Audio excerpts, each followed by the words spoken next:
What we want to do in this video is get some practice estimating multi-digit division problems. So here we're asked to estimate 794 divided by 18.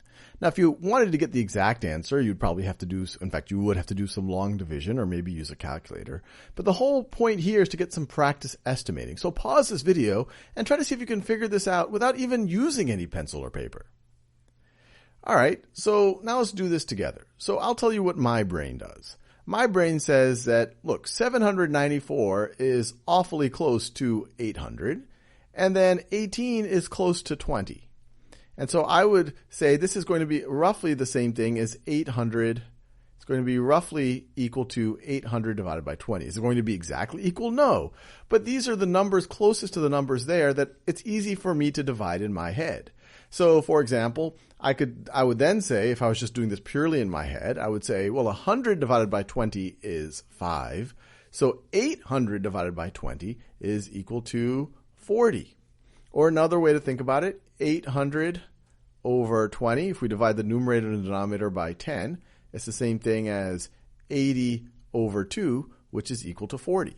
So 794 divided by 18 definitely isn't exactly 40, but it's going to be close to 40. And especially of these choices right over here, it's definitely going to be much closer to 40 than 84 or definitely 400. So we're going to go with that. Let's get another example here, make sure we get enough practice.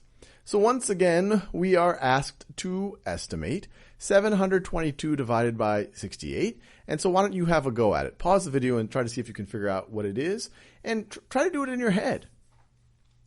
Well, what I would do in my head, I would say, well, look, 722, this is awfully close to 700, and 68 is awfully close to 70. And then this is quite straightforward to do in your heads. 700 divided by 70 is going to be equal to 10. And good for us, there is a choice here that is awfully close to what we approximated. Now, if you don't find your exact answer here, that's okay, because remember, it's an approximation. You should find the answer that is closest to what you estimated. But whoever wrote this question had a very similar thought process. They said, okay, 722, pretty close to 700, and 68 pretty close to 70, and so it's going to be approximately equal to 700 divided by 70.